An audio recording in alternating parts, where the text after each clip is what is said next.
Welcome to another episode of the Rugged Homestead. It's June 1st, and that means time for another garden tour.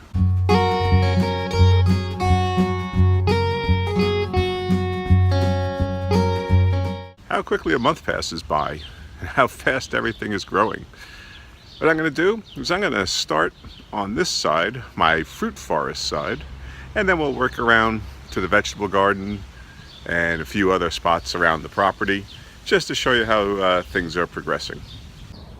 First thing I'd want to point out is, you may remember from the May tour how crappy all the beds looked, because there was dirt and weeds and stuff.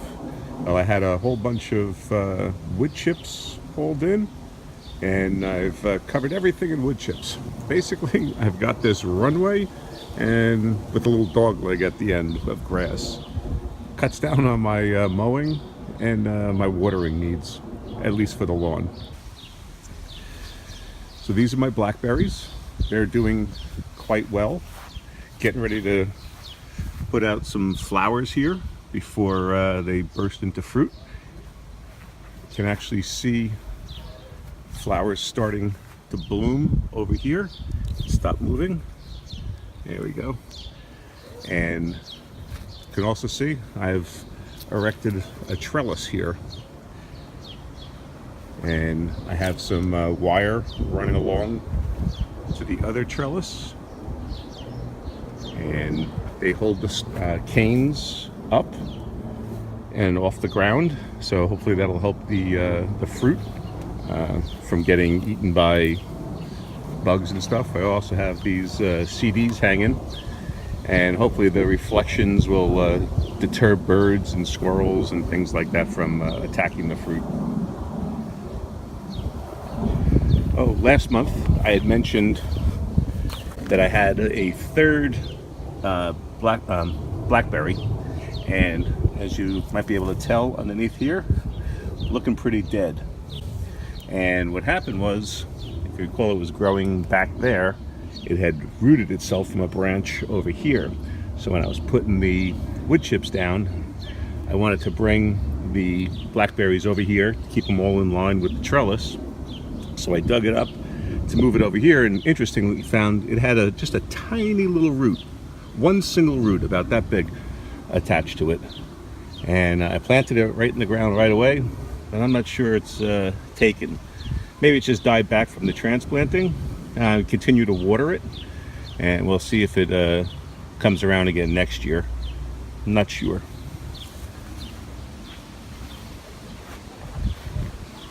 Over here are my apples. I had some buds last month, and a little breezy right now. And they just never pollinated. And I had sprayed the trees with some all-season spray to control any bug problems and whatever on these. So I'm not sure if that had something to do with it. I mean, I don't think so, because the growth is looking healthy. So I'm just thinking the buds never got pollinated. So maybe next year. I'd also mentioned, this is my Columnar apple. And I had mentioned last month that I had cut this severely last year, and I was worried it wasn't coming back, but I liked the way the growth was coming. I've since learned you don't prune Columnar apple trees like that. They're basically dwarf trees that have grafts on them that only grow to a certain size. And basically, when you cut them off like that, you're cutting off the place where they're going to produce fruit. So don't do what I did. The peach tree, on the other hand, is doing quite well. Now these have really put on some growth from the last month. They've easily got a good 2 feet of growth on them, and the fruit is swelling up nicely, and looks like we're going to get some good fruit here this year. The trees are really covered in them, even though I had pruned back a lot of the blossoms on here. there's still a lot of fruit on here, and I think there actually might be too much fruit still, because in certain areas the fruit, despite my having pulled the blossoms off, I'm looking for a particular spot right now because they're all bunched together and can't find it right now. But oh, well, right here, there we go. You can perhaps see the, yeah, wait a second. Yeah. Yeah, you have all this fruit here, all in one area, and that's really too close together. It should be like 6 inches. Jesus, these branches. About 6 inches between the fruit, and as you can see, it's just all clumped up right in here. So what happens is the fruit does what's called fruit drop, and yeah, you can see some fruit here, some more fruit back there, a couple of fruits back there, over there, and basically the tree's purpose is to produce fruit and get it to ripen so that it can reproduce itself. So if it's got too much fruit, like that clump right up there, then what it's going to do is it's going to drop some fruit if it's too productive, so that it just gets a certain amount that'll come to fruiting and will ripen. So I'm going to keep an eye on it. It really hasn't dropped too much fruit. Peach trees in particular, I know, tend to do their fruit drop in June. This actually happened in very late May, so we'll see what transpires with them. If necessary, I'll end up pulling some of these fruits off. I'll probably do it anyway, just because when you have fruit growing together like that, it can bruise, and then it invites disease or bugs to get into the fruit. So we really don't want that. The plum trees here, they've also put on a heck of a lot of growth too in a month. And what I'm going to do to all the trees here is just give a very light pruning on top, just to force some growth down into the branches, so that it'll have the strength to hold up fruit hopefully next year. As I had mentioned, I had some blossoms up in this area. It was only a real handful. Nothing ever materialized from them. So next year I'm hoping to get more blossoms and get some fruit next year. But getting the strong branches to grow out to hold the fruit is important. So that's why cutting it lightly at the tops will help do that. And on the peach trees, it'll also open up to allow the sun in to ripen the fruit too. When you do a heavy pruning in wintertime, which is what I did with this, I mean, I trimmed these off at 8 feet, and they've got they're easily over 10, maybe 12 feet right now. And like you can see, like right here where I cut, and it's just grown all the way up there. So when you do the heavy pruning in the winter, you get this kind of strong growth. The light pruning in the summer, you don't get that same kind of growth from it. It pushes the energy into the branches that are already existing. So I'll be doing that in the coming week. And of course, at the base of the trees, I've got my pumpkins growing. They had just sprouted really when last month, and now they've taken on pretty well. They're growing quite well. And this is the 5th one. So we'll have pumpkins growing underneath here. And then back here was the strawberry that I had planted. When I put the chips down, I ended up covering up the flower or two that had been down there where the fruit was going to appear. And that's okay. I think it just might make for a stronger plant now. It certainly looks healthy. And hopefully runners will come out of this, and this whole area will get covered in strawberries. We'll see.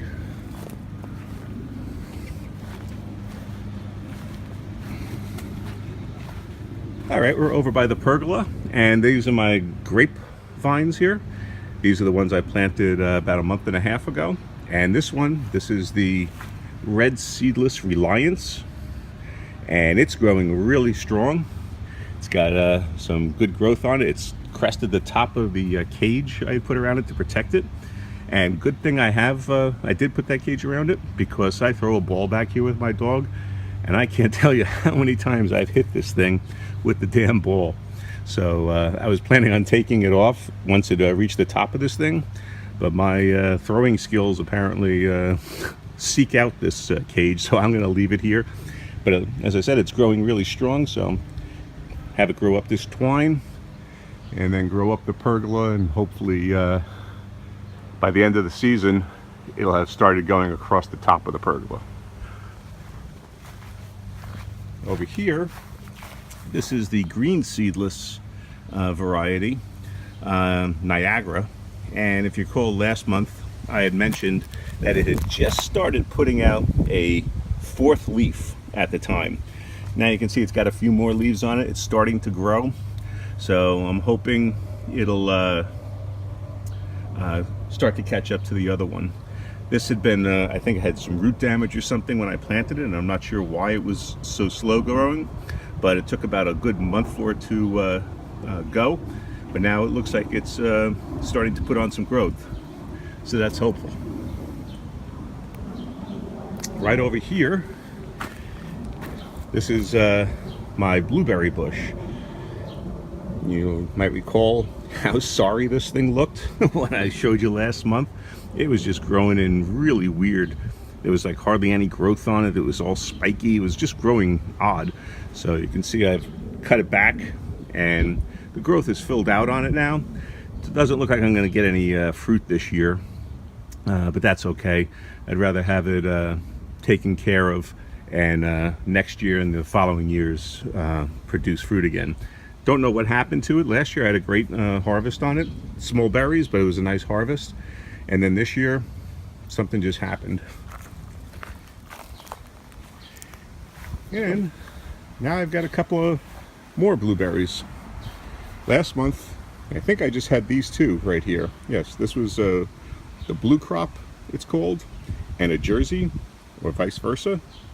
And these are doing okay. They haven't put on much growth, but they're doing okay. They've put out some growth, which is good. But then I got bit by the blueberry shrub bug, particularly since Home Depot was putting the plants on sale. So I picked up two more, one here and one here. These are Chippewa varieties. They're a high bush and a midsummer producer. So they had some buds on them, and you can see it's got, probably get a couple of berries out of this thing. It's got a few on here. I'm not expecting much, and I wasn't planning on having any berries from this year. So if they have them, no big deal. Same over here with the other one that I planted.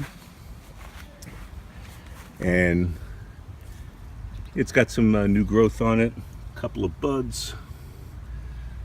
Maybe get a couple of berries. These are really tiny down here. But then they had another sale. So I got two more blueberry bushes. And this is North Sky and another Chippewa. Again, two midsummer blooming ones, high bush. There's basically high bush and low bush.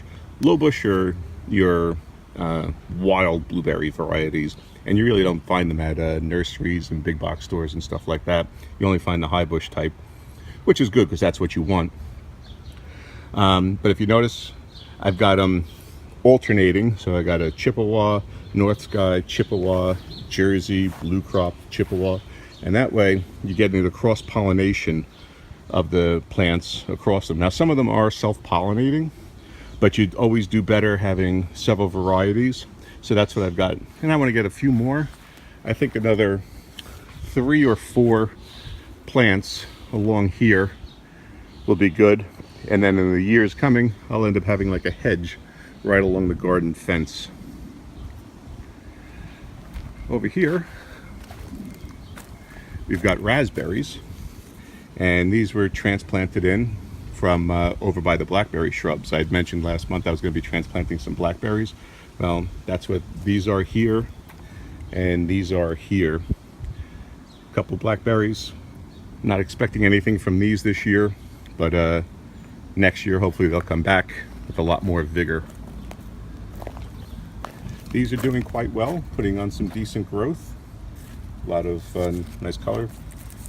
Some problems. But those down there, and I can zoom in on them, those are doing really well, and it looks like we're going to start getting some fruit soon on those. Let's take a walk down there. So as you can see here, flowers coming in, and it's got the beginnings of fruit right there. So this one's got a lot of flowers on it, starting to put on fruit. So I think we'll get some nice harvest of berries this year, and I'm hoping that being up here, it's going to be away from animals that would otherwise come in and eat it, as has happened in the past. So, but nice lush growth. It's never looked this good.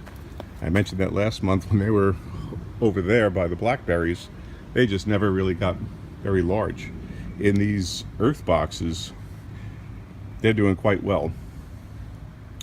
So let's go take a look at the vegetable garden.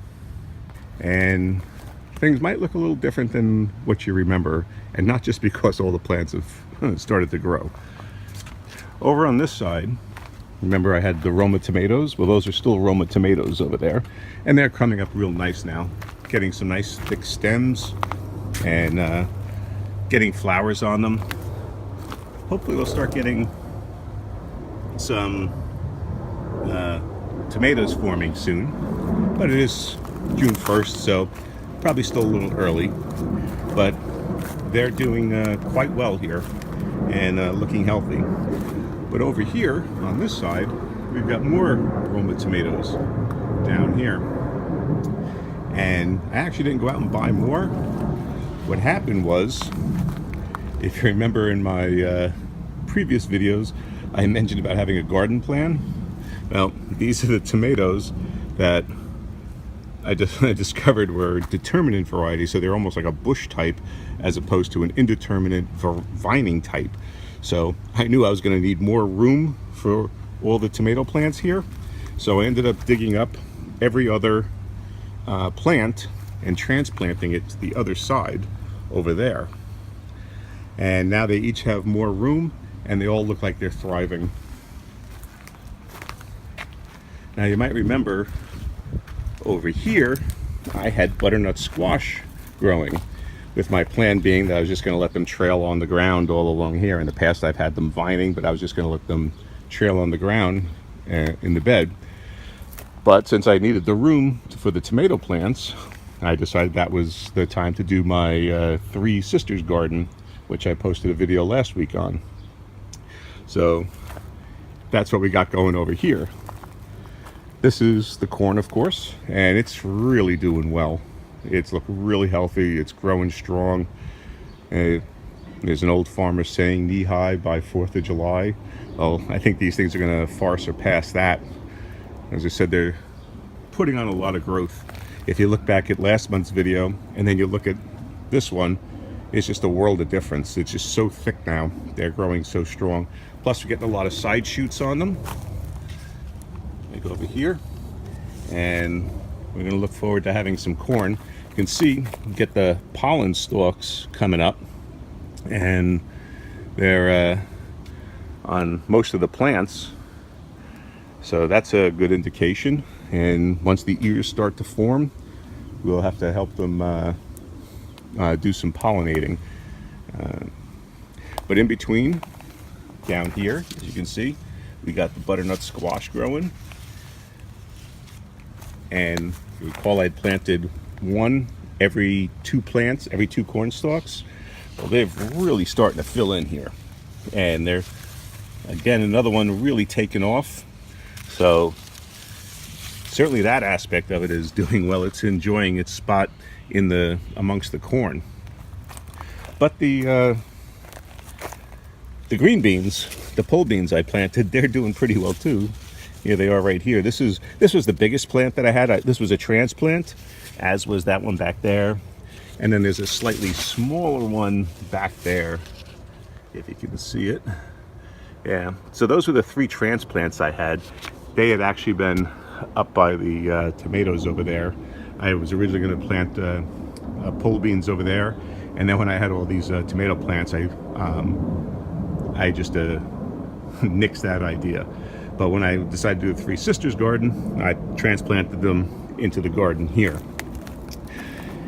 Then I had a handful of Kentucky Wonder beans, seeds, that I planted. I had mentioned I wasn't sure how well they were going to do.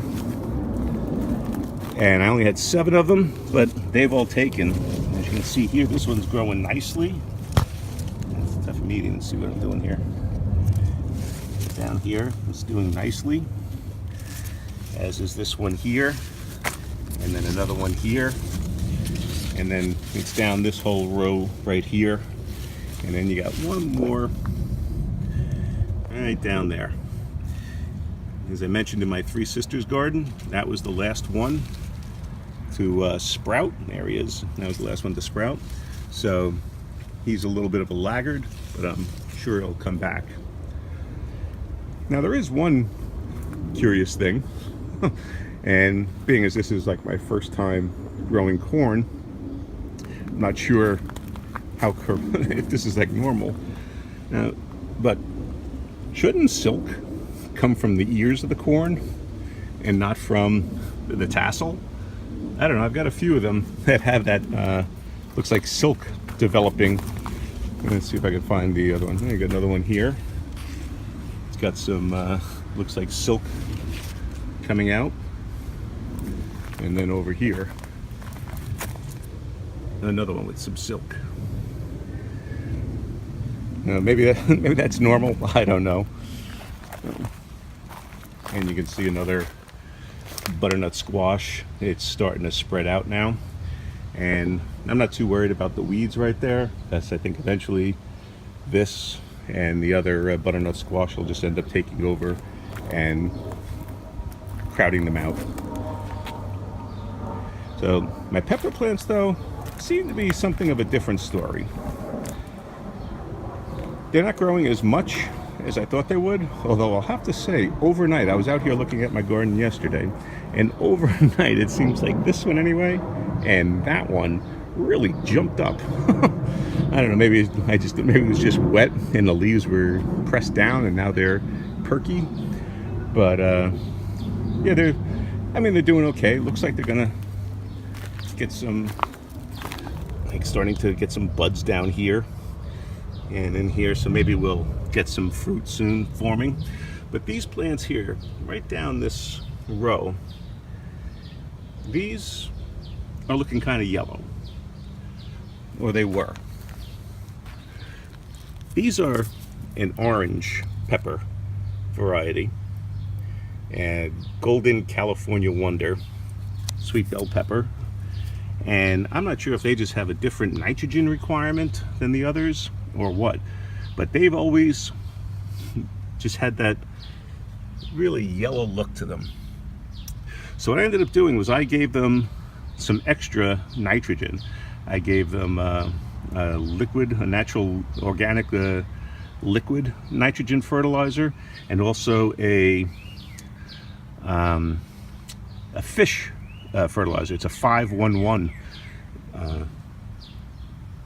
fertilizer, and they just from what I understand, the old leaves won't turn green again. The new leaves will be green, and for the most part it seems like that. But if you look at these down here, not so much. So I'm really not sure. I've also given it some calcium. I've given it some magnesium. I may actually have to try and find some calcium chloride. I think that's what it is. Basically the salt you clear out the snow with, the snow melt, the ice melt. That's a readily available calcium. So this might just be a calcium deficiency. So that's going to be my next step. I just think it's going to be kind of hard to find ice melt at this in the middle of June. All right, so these are the vegetables. Oh, one more thing. My turnips are doing quite well here. And if you recall from my garden plan video, this was the one I thought was a radish. And when I pulled it up, I immediately realized it was a turnip.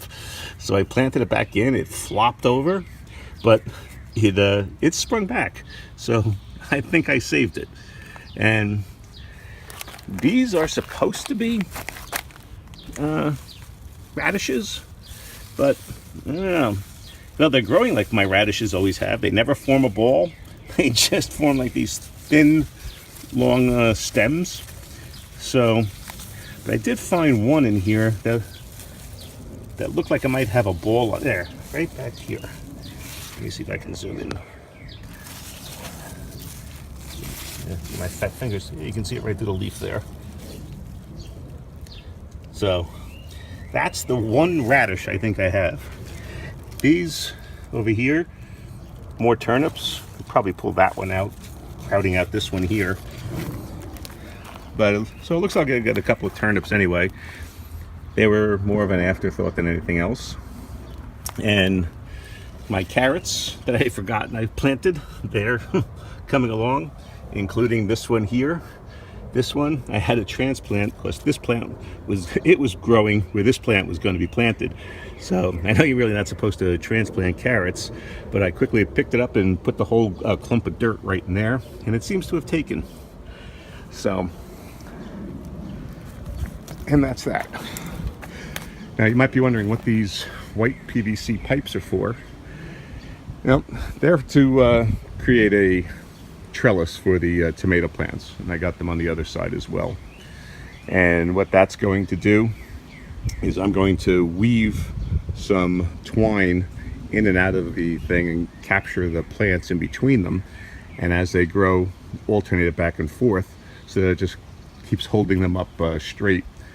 Again, I wasn't planning properly for this, so I was expecting the plants to be vines and not bush variety. So this is will be a make-do trellis when I get done. But otherwise, the garden is coming along.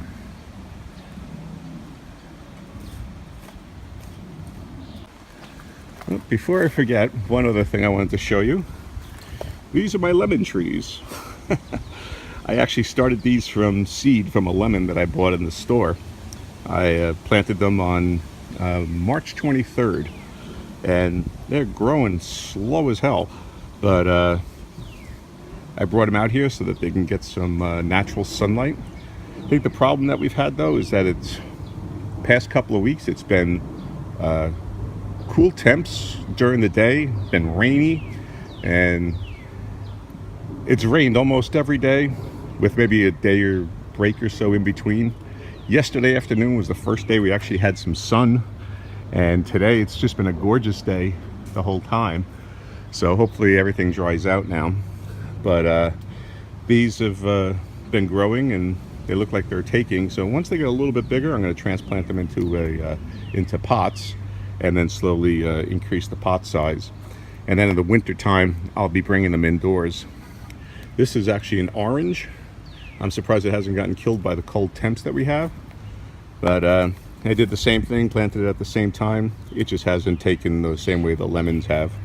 And again, it could be the cool temps that we've had. So that's it. That's the tour of the garden this month.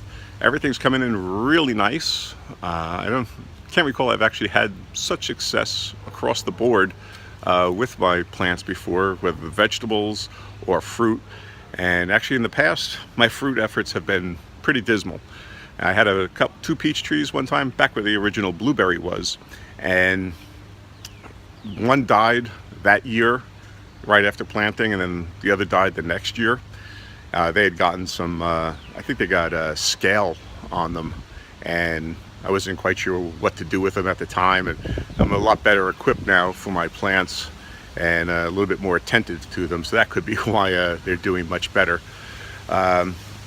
But the garden is doing really well. I'm quite happy with how it's coming along. And all the fruit, I'm really looking forward to having a good fruit harvest this year and baking some pies, putting up some peaches maybe if we get enough of them. It certainly looks like we will. So yeah, everything's coming along good. So if you like the video, give it a thumbs up. And consider subscribing to the channel if you don't already do so. That way you'll be notified right away when videos like this are posted. And check out the blog, www.theruggedhomestead.blogspot.com. And that's where I give weekly updates on how I'm turning my home into a homestead. Okay, thanks for watching.